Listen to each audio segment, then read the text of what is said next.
Kaya naman pala mga kapatid, no, kawawang-kawawa ang lagay ng ating bansang Pilipinas pagdating sa usaping sandatahan. Yung ating mga sundalo, kawawa rin ang kalagayan mga tol. Tignan nyo to Eto yung itsura ng outpost natin sa may Ayungin Shoal. Isang nabubulok na warship mga tol ang isinadsad doon ng dating Presidente Erap noong 1999. Ilang taon na nakakalipas mga tol? 26? Tama ba? Tignan nyo kung gaano nakatanda mga tol. Hindi man lang natin napatayuan ng kahit man lang shelter o ng kahit man lang napaayos yan sa kabila ng napakaraming pera ng Pilipinas. Hindi nga lang din natin maramdaman yung napakaraming pera na yon. Bakit? Kasi nga naibubulsa lang nung iilan mga tol. 'Di ba? Ang ating DND, ang ating AFP humihingi ng budget para makabili tayo ng mga eroplano, assets para maipagtanggol natin ang ating bansang Pilipinas laban sa mga mananakop mga tol.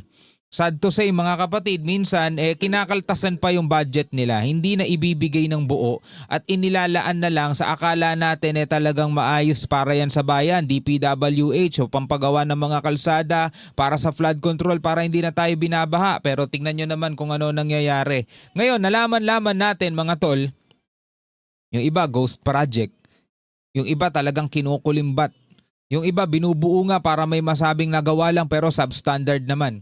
Kasi nga majority ng pondo mga tol napunta lang sa bulsa ng iilan. O halimbawa na lang nito mga kapatid, pag-uusapan natin ngayon. Merong freeze order sa halos 5 billion na halaga ng air assets ni Kong Zaldico. Hihilingin sa AMLAC mga kapatid. Sabi rito mga kapatid biruin nyo congressman to mga tol. Merong 5 billion air assets. Ano yun? Mga eroplano, helicopter siguro, baka private jet siguro mga tol. Pero mo ilang barko din sana to, no? Ilang eroplano din sana to ng AFP natin isiniwalat ngayon ng Department of Public Works and Highways o DPWH ang mga nakalap nilang impormasyon mula sa Civil Aviation Authority of the Philippines o CAAP hinggil sa nasa 5 bilyong pisong halaga ng air assets na umano'y pagmamay-ari ni Ako Bicol Party List Representative Zaldico. Ito'y galing sa DPWH kasi pinalitan na yung chairman doon si Vince Dizon yung chairman. Tama nga, yung chairman ba tawag doon? O basta pinalitan na, si secretary na, panalitan na. So ngayon mga kapatid, kung ikukumpara mo yung mga air assets na to o yung mga ari-arian na to doon sa pwedeng kitain ng isang congressman, tanong, nagtutugma ba? Nagtutugma ba?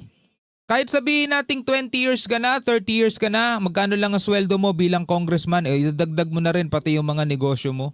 Diba? Magkakaroon ka ba ng 5 billion air assets na tulad nito? Pag hindi nagtutugma, diba, dapat dyan mga kapatid, binabawi yan. Kasi ibig sabihin yan, hindi mo ma-explain kung saan nanggaling yung ganyang karaming yaman, malamang yan sa malamang kinulimbat mo, di ba? Yun ang ibig sabihin nun mga tol. Well, hindi galing ulit sa atin yan Ito'y galing sa report mga tol. So panoorin natin to, tapos tignan ulit natin ang muka ng ating sandatahan mga kapatid sa pamamagitan nitong BRP Sierra Madre. Kasi ito yung muka natin Sa pagtatanggol natin sa West Philippine Sea mga kapatid, ito yung muka natin. Ang mukha ng China, yung mga naglalakihan nilang mga military base, mga magagarang mga building runway doon sa kanilang mga military base na naitayo na nila rito sa West Philippine Sea. 'Di ba? Tayo, ito yung mukha natin. Ito yung sumisimbolo sa Pilipinas mga tol. Etong nabubulok na BRP Sierra Madre. Habang yung ibang mga nakaupo, mga tol, merong 5 billion na halaga ng air assets. Alamin natin tong balitang to mula rito sa UNTV News. Tapos magbigay din kayo ng inyong komento. Balikan natin ang live report ni Benedict Samson kaugnay sa mahigit 5 billion pesos na halaga ng air assets ni Ako Bicol Party List Representative Zaldico. Di ba may report din mga tol, pati si Speaker bumili din daw ng private jet. Hindi pa natin yung report na yun pero sige hanapin natin sa susunod. Ito muna tayo. Benedict, ano yung detalye nitong nadiskubreng air assets ni Congressman Zaldico? Magandang umaga, Ella. Nasa 5 bilyong pisong halaga nga ng air asset na iniuugnay umano kay Ako Bicol Party List Representative Zaldico ang isusumite ng Department of Public Works and Highways sa Anti-Money Laundering Council o AMLAC ngayong araw. Grabe ayun mga helicopter samantalang isa to sa pinag-awayan ni PBBM at ni VP Sara. 'Di ba? Isa yan sa pinag-awayan ng dalawa presidente saka vice president yung paggamit ng ng presidential chopper. Isa yan sa pinag-awayan nila tapos etong congressman mga tol ilan yung helicopter niya? 3, tapos merong isang private jet. Ang total na halaga nito 5 billion pesos mga tol, no? Tapos balikan ulit natin ang nangangawawa nating mga sundalo dito sa nabubulok nating barko na baka pag sumabit yung binti nila at hita nila rito matetetano pa sila Dahil kinakalawang na yan 'Di ba? Habang yung China naglalakihan yung mga barko nila, 'di ba? Tayo nagliliitan yung mga nagliliitan yung mga Coast Guard natin. Sila ang lalaki ng Coast Guard nila. 'Di ba? Sila kaya nilang mag-develop. Taiwan nga mga tol 'di ba? Napakaliit na isla, napakaliit na bansa. Nagde-develop ng sarili nilang missile. Samantalang tayo mga tol, ang laki-laki ng bansa natin, di hamak na mas marami populasyon natin, mas malaki ang nakukuha nating tax. 'Di ba? Mas malaki ang nakukuhang tax ng gobyerno natin. Bukod doon mga tol, bukod doon mga tol, nangungutang pa tayo. Tapos tignan mo, mukha ng depensa natin nabubulok na barko. Balikan ulit natin to. Upang hilingin ang pag-freeze sa mga ito. Sa ipinipresenta ni Public Works and Highway Secretary Vince Dizon, base sa dokumento na ipinasa sa kanila ng Civil Aviation Authority of the Philippines o CAAP, 2 Agusta Westland AW1398 helicopter na worth $16 million kada isa. Grabe. 16 million dollars kada isa, mga tol. Ilang fighter jet na rin sana yon mga tol, no? Makakabili rin sana tayo ng fighter jet nun. Nakakabili rin sana tayo ng missile, no? Makakabili rin sana tayo ng mga patrol boat natin para patrolin yung West Philippine Sea, no? Isang Gulfstream 350 na eroplano na may halagang $36 million. 36 million mga tol. Alam ko yung isang fighter jets nagkakahalaga ng search ko lang saglit para accurate tayo. So medyo mahal din pala mga kapatid ang mga fighter jets, no? Ito halimbawa F-16 Modern Block V variants, very variable flyaway price para sa basic airframe. Maaring 25 million to 70 million ang nagkakahalaga. Kaya pala mga kapatid, balak sana nating bumili nitong F-16 fighter jets worth 5.58 billion dollars to Philippines. Pero 20 yan 20 F-16. So kung i-divide mo siya, nagkakahalaga siya ng mga nasa 200 plus billion dollars. So merong kamahalan din. Pero but then again mga kapatid, malaking tulong pa rin sana, no? Yung mga ganitong kalalaking pera, kung tama sana pupuntahan Pero malay natin mga kapatid kung saan niya pinagkukuha tong mga to, 'di ba? Baka malakas ang negosyo niya, 'di ba? Bukod sa pagiging congressman, baka malakas ang negosyo niya. Pero tignan nyo mga kapatid, kailangan ito'y malaman ng ating gobyerno kung nagtutugma ba etong 5.5 billion air assets na to sa kanyang salin. Kasi kapag hindi nagtugma din mga tol, alam na this. 2 Bell 407 helicopter na tig $3 million at Bell 206 B3 helicopter na aabot naman sa $650,000 na batay sa dokumento ay pagmamay-ari ng Misibis Aviation and Development Corporation kung saan umano co-chairman ang kongresista.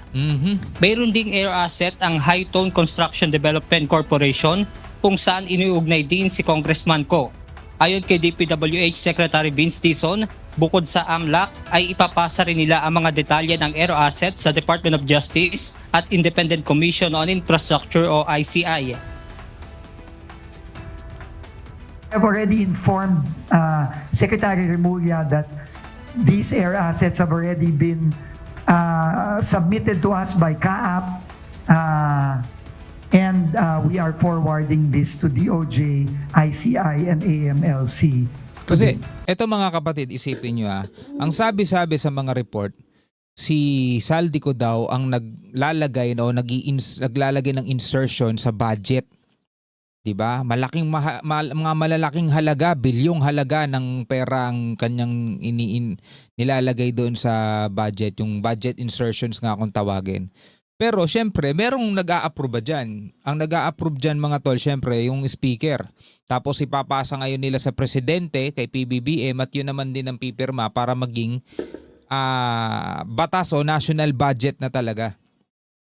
'Di ba? Pero dito ang nadidiin lang talaga ngayon lalo si Zaldico dahil siya ang naglalagay daw ng malaking insertions. Pero syempre dapat maimbestigahan na rin nila yung mga susunod pa kasi syempre bakit nyo palulusutin? Hindi nyo ba inaral maigi? 'Di ba?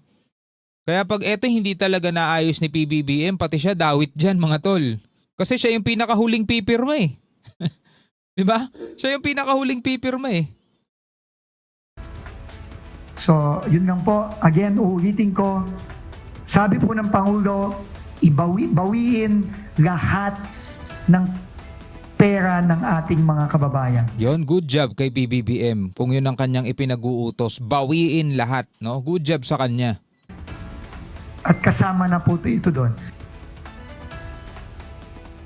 Bukod dito, inilabas din ng kalihim ang pangalan ng 10 DPWH Regional Directors at District Engineer dahil naman sa umunoy lavish lifestyle o maluhong pamumuhay. Oo, magkano lang mga sahod ng mga yan, no? 'Di ba? Nasa 100,000 ata pinakamataas eh. Tapos namumuhay ka ng lavish lifestyle. Sa hirap ng buhay ngayon, kung kumikita ka ng 100,000 a month, maliit na rin yun. At pagkakasangkot sa substandard na proyekto. Ayon kay Secretary Dizon, pinadalhan na nila ng show cause order ang mga ito upang pagpaliwanagin.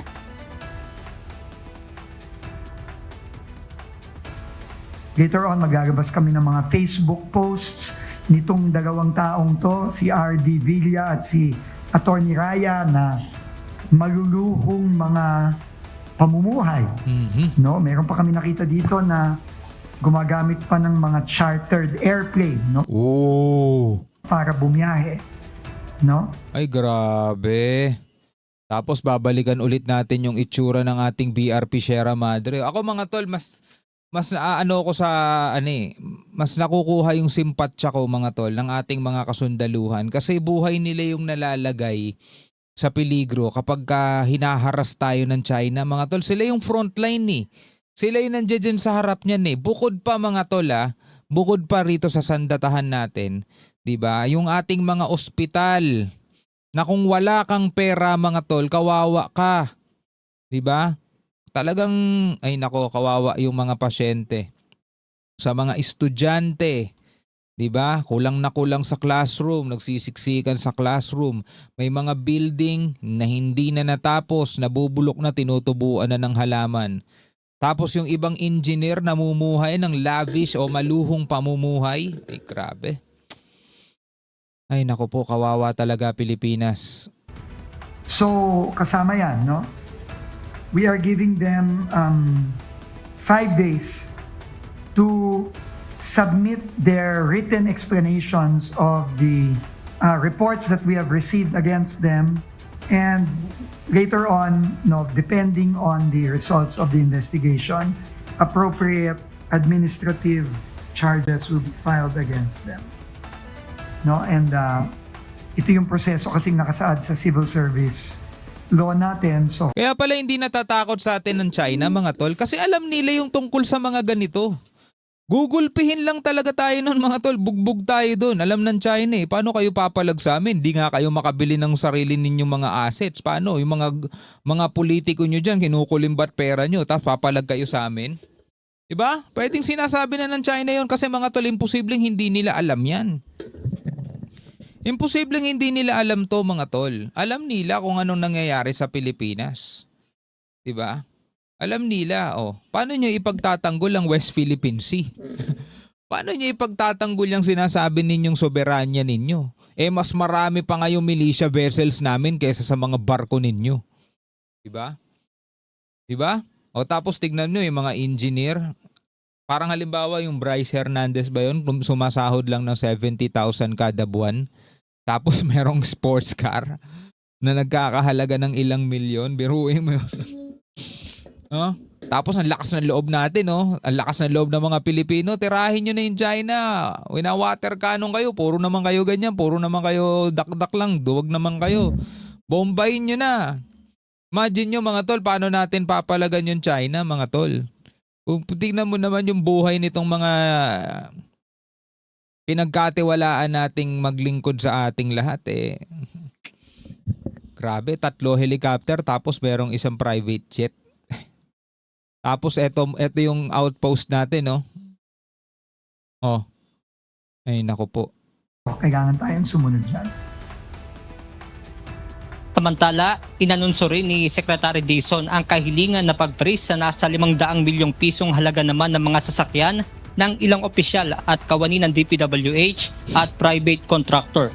Grabe, nasa 500 million worth ng luxury car o luxury vehicles ng DPWH officials. Meron bang official sa DPWH na sumasahod ng milyon kada buwan?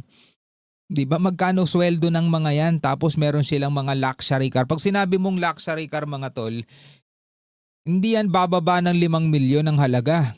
Malalaki presyo niyan mga tol. Hindi pwedeng bumaba ng 5 milyon yan. Luxury car nga di ba? Siguro nagkakahalaga ng mga 8 million pataas sa mga sasakyan yan. 8 million pataas mga tol. Tapos ang sahod mo, kumikita ka lang 100,000, 120. Yung iba 70,000 lang ang sahod. Tapos may luxury car ka. Pa-freeze, di ba? Bawiin. Kabilang sa mga ito, sina dating DPWH Bulacan First District Engineer Henry Alcantara, Assistant District Engineer Bryce Erickson Hernandez at Yun. Engineer JP Mendoza. Magkano yung sinurrender niya? Nasa 20 million ng halaga nun Yung GMC ba yun? Basta nasa ganun ng halaga nun. 20 million mga tol Grabe. Para ma-imagine nyo lang mga tol. Diba? Yung ipinaglalaban ng ating bansa na ating soberanya, paano natin maipagtatanggol yan? Diba? Kung yun dapat mga kapatid, binaglalaan ng budget ang ating AFP na pupunta sa DPWH na pinapakinabangan lang ng iilang tao. Sa mga kontraktor naman ay ang mag-asawang Pacifico at Cesara Discaya na may-ari ng St. Timothy Construction at Mark Arevalo na may-ari naman ng Wawaw Builders.